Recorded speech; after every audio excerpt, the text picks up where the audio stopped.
Hello dear students, आज मैं आपको पढ़ाऊंगी political science chapter 1 democracy class 9 का। पता है ना, डेमोक्रेसी तो नहीं, इसका नाम है चैप्टर 1 नहीं, ये चैप्टर 2 है जो कि आपके एग्जाम में आता है। What is democracy and why is democracy. क्या नाम है चैप्टर का? What is democracy and why is democracy. So it is, आप इसे क्वेश्चन पुट कर रहा है ये कि what is democracy and why is democracy. ठीक है, तो इस पूरे चैप्टर में हम डेमोक्रेसी के बारे में ही पढ़ेंगे बच्चा, कि डेमोक्रेसी को एक हम good form of a government बोलते हैं या ये एक अच्छी गवर्नमेंट नहीं होती है। कुछ एक पार्ट्स में हम इसको डिवाइड करेंगे। एक वीडियो में तो ये क्लियर नहीं होगा पूरा चैप्टर, इसलिए मैं कुछ एक पार्ट्स में डिवाइड करूंगी इसको। ठीक है, सबसे पहले आता है कि डेमोक्रेसी एक्चुअल में डेमोक्रेसी होती क्या है। हमारा इंडिया एक डेमोक्रेटिक कंट्री है कि नहीं, पता है सबको? Are you no?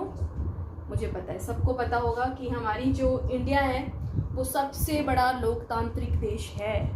लोकतांत्रिक मीन्स डेमोक्रेटिक कंट्री है। और तो अगर ये डेमोक्रेटिक कंट्री है तो एक्चुअल में डेमोक्रेसी की डेफिनेशन क्या होगी? डेफिनेशन को ले लेते हैं। सबसे पहले आपसे डेफिनेशन ही पूछी जाती है, मोस्टली आ जाता है 1 मार्क्स का क्वेश्चन।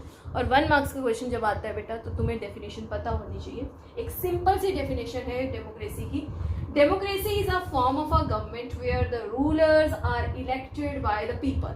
एक ऐसी गवर्नमेंट जिसमें जो रूलर है, जो रूल ओवर कर रहा है आपकी कंट्री को, जो चला रहा है, उसको कौन चुनता है?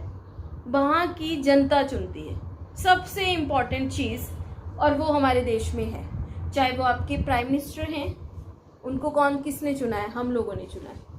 अगर हम चाहते हैं तो अपनी गवर्नमेंट चेंज कर सकते हैं, अगर हम नहीं चाहते हैं तो उसी को ही, अगर कोई अच्छा काम कर रहे हैं तो हम दोबारा से उसी गवर्नमेंट को दोबारा से लेके आ जाते हैं। एक सिंपल सी डेफिनेशन है कि democracy is a form of a government where rulers are elected by the people. लोगों के द्वारा ही वहाँ के रूलर्स को चुना जाता है, उसको हम डेमोक्रेसी बोलते हैं। अब चलो, डेमोक्रेसी ये होता है, लेकिन वाई, क्यों डेमोक्रेसी ही? अगला क्वेश्चन ये पुट कर रहा है कि वाई द डेमोक्रेसी। और आपसे ये क्वेश्चन 5 मार्क्स का भी आ जाता है बेटा, कि write the few points in the favour of democracy और against of the democracy. Democracy को जब हम डेमोक्रेसी के बारे में, किसी भी चीज़ के बारे में आप जानना चाहते हो तो बेटा हम उसके दोनों ही चीज़ों को स्टडी करते हैं, उसके अगेंस्ट में और उसके फेवर में भी। फिर हम डिसाइड करते हैं कि यस, उसके फेवर में ज़्यादा चीज़ें हैं या उसके अगेंस्ट में। अगर वो चीज़ अगेंस्ट में ज़्यादा है, जैसे फॉर एग्जांपल आज आप कोई भी चीज़ लेते हो अमेज़ॉन से, हम जो अब कोई भी चीज़ लेते हो तो हम क्या करते हैं? रिव्यू चेक करते हैं कि सबसे ज़्यादा रिव्यू है इस चीज़ पे, लोगों ने इसको रिव्यू ज़्यादा दिए या नहीं दिए। तो जिस पे ज़्यादा होते हैं ऑब्वियसली वी बिलीव दैट कि ये चीज़ अच्छी है। तो ये जस्ट फॉर एग्जांपल। सेम वैसे ही चीज़ है कि डेमोक्रेसी वाले चैप्टर को पढ़ने से पहले हमें ये पता होना चाहिए कि जब हमने डेमोक्रेसी की डेफिनेशन को क्लियर कर लिया कि डेमोक्रेसी एक ऐसी फॉर्म ऑफ गवर्नमेंट है जहाँ के रिप्रेजेंटेटिव को हम लोग मतलब पीपल ही वहाँ के चुन के उस गवर्नमेंट को भेजते हैं, उन लोगों को भेजते हैं जो उनके देश को चलाते हैं। तो ये बोलता है कि डेमोक्रेसी, क्यों डेमोक्रेसी ही? तो पहले इसके बारे में अगेंस्ट में भी कुछ रीजंस बताइए कि डेमोक्रेसी एक अच्छी गवर्नमेंट नहीं है, और इसके फेवर में भी बताइए, तब हम जजमेंट कर पाएंगे कि यस, जो हमारी डेमोक्रेसी है वो एक अच्छी फॉर्म ऑफ गवर्नमेंट है कि नहीं। चलो, सबसे पहले हम इसके अगेंस्ट में बात कर लेते हैं। ठीक है, अगेंस्ट में अगर हम बात करते हैं तो जो हमारी डेमोक्रेसी है वहां पे ना बेटा, लीडर्स कीप चेंजिंग। पहला ही पॉइंट आपका मैंने ये बताया कि लीडर्स कीप चेंजिंग, मतलब आपके लीडर जो हैं वो चेंज होते रहते हैं। अब कैसे चेंज होते रहते हैं? क्योंकि हर 5 साल के बाद डेमोक्रेटिक कंट्री कोई भी होगा जहाँ पे डेमोक्रेसी होती है, 5 साल के बाद वहाँ पे जो है 5 ईयर्स के बाद वहाँ पे क्या होते हैं? इलेक्शन होते हैं। तो क्या होता है, अगर मुझे लगा कि लीडर अच्छा काम नहीं कर रहे हैं, हमारे लीडर ने 5 ईयर्स कोई अच्छा काम नहीं किया हमारे देश के लिए, हमारी सोसाइटी के लिए, हमारा कोई विकास नहीं हुआ है, तो हम क्या करेंगे? उस गवर्नमेंट को चेंज कर देंगे। तो यहाँ पे हर 5 साल स्टेबिलिटी नहीं है गवर्नमेंट में। कोई भी आपका रूलर जो है 10 साल या 15 साल के लिए नहीं टिकता है, मतलब हर 5 साल के बाद मैक्सिमम ऐसा होता है कि चेंजेस आ जाते हैं, ठीक है। तो keep leader keep changing, okay. So पहला पॉइंट ही हमारा जो पहला ही डिमेरिट्स या अगेंस्ट में हमारे ये निकल गया कि हमारी जो डेमोक्रेसी के लीडर्स हैं वो चेंज होते रहते हैं। दूसरा point, competition and power play on morality.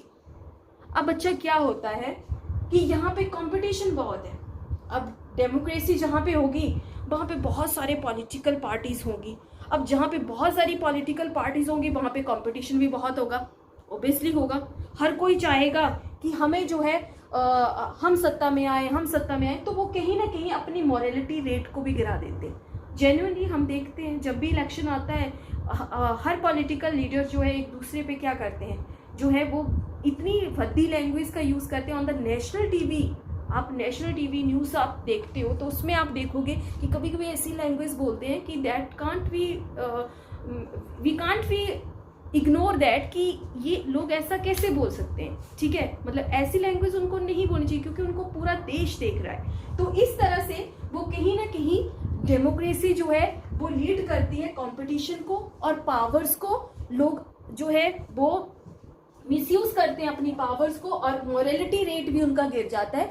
Moral values हमें जो है वो कहीं देखने के लिए मिलती है, एक दूसरे के लिए वो बहुत ऐसे वर्ड्स यूज कर देते हैं जो नहीं करने चाहिए, ठीक है। वो आप देख सकते हो जब इलेक्शन आते हैं ना, तो बेटा आप इजीली देखो, रैलीज होती हैं इनकी, टीवी पे देखो, जो डिबेट्स होते हैं उसमें भी आप देख सकते हो कि वो किस तरह की लैंग्वेज और कितनी हद पार कर जाते हैं एक दूसरे को गलत बोलने के लिए। ये डेमोक्रेसी है, ये डेमोक्रेसी नहीं बट ये पॉलिटिक्स है जो ये सारी चीजें करवाता है। दूसरा, अगर हम तीसरे पॉइंट की बात करें तो वो होता है डिलेज इन डिसीजन। सॉरी, तीसरा पॉइंट क्या है? Delays in decision. अब देखो, अब हमारा जो है डेमोक्रेसी है तो वहां पे कोई भी डिसीजन एक इमीडिएटली नहीं लिए जाते। अगर आप किसी का अगर आप फेवर में भी, कंट्री के फेवर में भी कोई डिसीजन ले रहे हो तो बेटा उसको भी लेने में आपका बहुत ज़्यादा टाइम लग जाता है। कैसे? क्योंकि आपको पता है कि कोई भी डिसीजन जो वो अकेले पीएम तो नहीं लेंगे ना बैठ के, वो जो है डिसीजंस जो है वो हमारे पार्लियामेंट में लिए जाते हैं, हमारी लोकसभा राज्यसभा में डिसीजंस लिए जाते हैं। जो भी मेंबर्स वहाँ पे बैठे हैं वहाँ पे हमारा जो है वो अपोजिशन भी बैठते हैं and after that we take the decision. So decision लेने में काफ़ी डिलेज हो जाता है, काफ़ी जो है डिले होता है, काफ़ी देरी लग जाती है, तो डिसीजन बहुत जल्दी नहीं होते हैं डेमोक्रेसी में। And the last is leads to the corruption on the electoral basis. Very important, corruption को जन्म देती है डेमोक्रेसी। कैसे? किस टाइम पे? जब इलेक्शंस होते हैं। जब इलेक्शंस होते हैं बेटा तो आपकी जो है लोगों के वोट खरीदे जाते हैं, आपने सुना होगा। और किसके वोट खरीदे जाएंगे? जो गरीब लोग हैं उनको क्या किया जाता है? उनको कन्विंस किया जाता है, उनको पैसे दिए जाते हैं, उनको जो है किसी न किसी तरह से पॉलिटिशियन जो है वो अपनी तरफ खींचने की कोशिश करते हैं ताकि उनकी वोट बैंक बढ़ जाए, उनकी वोटिंग जो ज़्यादा हो जाए, ज़्यादा से ज़्यादा वोट उनको पड़े। तो वो जो है एक करप्शन को भी जन्म देता है, करप्शन को भी जो है लीड करता है हमारा democracy. So these are all the points against to the democracy. ये सारे के सारे पॉइंट आपके डेमोक्रेसी के अगेंस्ट आते हैं। क्लियर हुआ बच्चा? बहुत इजी है। Keep changing in the leaders are keep changing, leader जो हमारे चेंज होते जा रहे। सेकेंड, कॉम्पिटिशन एंड पावर जो है, पावर प्ले और no morality rate, morality rate इनका गिर जाता है, कॉम्पिटिशन ज्यादा हो जाता है क्योंकि ज्यादा पॉलिटिकल पार्टीज है। थर्ड, डिसीजंस बहुत ज़्यादा डिले लिए जाते हैं, डिसीजन बहुत जल्दी नहीं होते, काफ़ी डिस्कशन के बाद डिसीजन लिए जाते हैं। और last is it is also leads to corruption, corruption को लीड करता है। चलो ये तो हो गया इसके अगेंस्ट में, वही डेमोक्रेसी के भी बहुत ज़्यादा जो है वो अगेंस्ट में रीजंस हैं। अब हम आते हैं फेवर में। अब हम बोलते हैं कि भाई डेमोक्रेसी एक अच्छी गवर्नमेंट है। किस लिए अच्छी गवर्नमेंट है वो जरा देखते हैं पॉइंट्स। इसमें ये बोलते हैं मोर अकाउंटेबल एंड बेटर। हमारी जो डेमोक्रेसी है वो मोर अकाउंटेबल है और बेटर है दूसरी गवर्नमेंट से, ठीक है। कैसे है? क्योंकि मोर अकाउंटेबल इसलिए क्योंकि उसको हम चुन के भेज रहे हैं। We are the people who choose their representatives, rulers. जब हम ही अपने लोगों को जो है वो इलेक्ट करके भेजेंगे तो वो हमारे ही फेवर में डिसीजन लेंगे, लोगों के फेवर में डिसीजन लेंगे। क्यों? क्योंकि उनको पता है कि एवरी 5 ईयर यहाँ पे इलेक्शंस होते हैं। अगर हम 5 साल अच्छा काम नहीं करेंगे, बेटरमेंट का काम नहीं करेंगे लोगों के लिए, तो हम 5 साल बाद दिखेंगे भी नहीं यहाँ पे। लोग हमें हटा देंगे, यहाँ से सत्ता से हटा देंगे, पावर से हटा देंगे। सो मोर अकाउंटेबल जो आपकी गवर्नमेंट होती है वो केवल जो है आपकी ओनली दैट इज डेमोक्रेसी। केवल आपके पास डेमोक्रेसी है जो लोगों के फेवर में काम करेगी।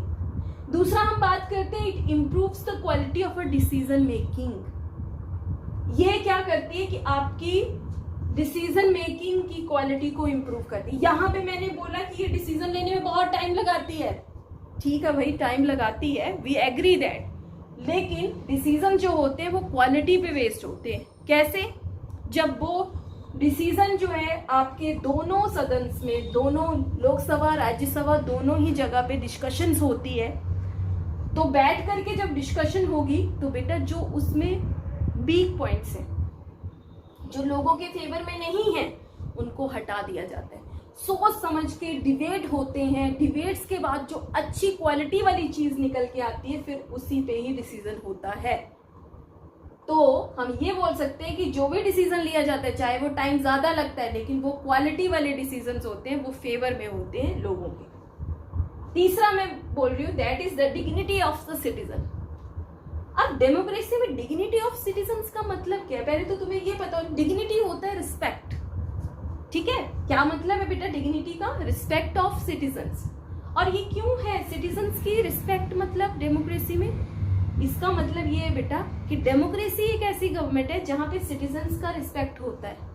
किस लिए होता है? क्योंकि we are the person who elect the representative. फिर से वही बात आ गई, क्योंकि हम ही लोग हैं जो अपने लीडर्स को चुनते हैं, इसलिए हमारी कहीं ना कहीं रिस्पेक्ट होती है, चाहे वो कुछ टाइम के लिए होती है, लेकिन होती है रिस्पेक्ट। आपने देखा होगा लीडर्स आपके सामने हाथ जोड़ के खड़े हो जाते हैं ड्यूरिंग देयर इलेक्शन टाइम, ठीक है? सो जब भी वो इलेक्शंस का, चाहे वो 1 मंथ के लिए ही है, लेकिन डिग्निटी, सिटीजन्स की डिग्निटी, उनका अधिकार जो है देखने के लिए आपको मिलता है, क्योंकि ये सबसे बड़ा राइट है हमारा डेमोक्रेसी में, वो है हमारे पास इलेक्शन, जो हम वोट देते हैं। वोटिंग पावर जो है हमारे पास, जो वोट देने की जो पावर है, that was the dignity of a citizen. सबसे बड़ी डिग्निटी है सिटीजन्स की, और वो डिग्निटी आपको डेमोक्रेसी में ही मिलती है, जिसमें आपकी रिस्पेक्ट होती है। The last is allow to correct the mistake. अब ये क्या बात हुई? अलाउ टू, आपको अलाउ किया जाता है, आप अपनी मिस्टेक सुधार सकते हो। कैसे? क्योंकि डेमोक्रेसी एक ऐसी गवर्नमेंट है बच्चे जहां पे आप अगर मिस्टेक करते हो तो आप अपनी मिस्टेक को इम्प्रूव कर सकते हो। कैसे? क्योंकि मुझे पूरा राइट है, मैं 5 इयर्स जो है वो अपनी गवर्नमेंट को एग्जामिन करती हूँ। आई सॉ दैट कि जो मैंने रूलर्स, जो मैंने जिन लोगों को चुना था, वो मेरे देश के लिए अच्छा काम कर रहे हैं, हमारी सोसाइटीज के लिए अच्छा काम कर रहे हैं, कोई सुधार हो रहा है नहीं हो रहा है। अगर अच्छा सुधार नहीं हो रहा है तो आफ्टर 5 इयर्स मैं क्या करूंगी? मैं उन लोगों को वहां से हटा दूंगी और अपनी मिस्टेक इम्प्रूव करूंगी। मतलब ये जो आपको अपनी मिस्टेक इम्प्रूव करने का जो मौका मिलता है, वो आपको सिर्फ और सिर्फ डेमोक्रेसी में मिलता है, और किसी भी जगह, किसी भी गवर्नमेंट में, अदर फॉर्म ऑफ गवर्नमेंट में आपको ये वाला राइट नहीं है कि आप अपनी मिस्टेक को जो है वो इम्प्रूव कर सके, करेक्ट कर सके। सिर्फ आप डेमोक्रेसी में जो है, अगर 5 साल आपकी गवर्नमेंट अच्छा काम नहीं करती है तो जनता उसको हटा देती है, उसकी जगह पे किसी नए लीडर को जो है वो पावर में लाती है। तो ये होता है डेमोक्रेसी की पावर। क्या क्या हुई? मोर अकाउंटेबल होती है, लोगों के हितों में ही जो है वो फैसले लिए जाते हैं, और वो लिए जाएंगे सिर्फ और सिर्फ डेमोक्रेसी में, क्योंकि उन्हें पता है कि अगर हम अच्छा काम करेंगे तभी दूसरी बार सत्ता में आएंगे, नहीं तो this is the last time. Okay, second, improve the quality of decision making. सिर्फ आपकी डेमोक्रेसी ऐसी गवर्नमेंट है जहां पे हमारे डिसीजंस की क्वालिटीज को इम्प्रूव किया जाता है, ठीक है? चाहे लंबा टाइम लेते हैं वो डिसीजंस लेने में, लेकिन जो डिसीजन लिया जाता है वो क्वालिटी वाला होता है, क्वालिटी होती है उसमें। And dignity of a citizen केवल डेमोक्रेसी में ही है जो सिटीजन्स की डिग्निटी जो है रिस्पेक्ट की जाती है, ठीक है? And the last is allow to correct the mistake. In democracy एक ऐसी गवर्नमेंट है जहां पे हम 5 साल बाद, अगर हमने 5 साल पहले कोई गलती करी है गवर्नमेंट चुनने में, शायद हम अपने रिप्रेजेंटेटिव को अच्छे से नहीं चुन पाए तो हम जो है आफ्टर 5 ईयर उस मिस्टेक को करेक्ट कर सकते हैं। और वो राइट सिर्फ और सिर्फ आपको कहाँ मिलता है बच्चे? डेमोक्रेसी में ही मिलता है। तो आज की वीडियो सिर्फ इतनी ही, ज़्यादा लंबा नहीं करेंगे क्योंकि आपको समझ नहीं आएगा नहीं तो। सो टुडेज बस आपको पता होना चाहिए डेमोक्रेसी क्या है, इसकी डेफिनेशन, डेमोक्रेसी के फेवर में लिखिए पॉइंट्स, तब भी आपको पता होने चाहिए। अगर इसके अगेंस्ट पॉइंट आते हैं लिखने के लिए तो you can also right the against. So this is the today's video. I hope कि आपको क्लियर हुआ होगा। मिलते हैं नेक्स्ट वीडियो में। Thank you.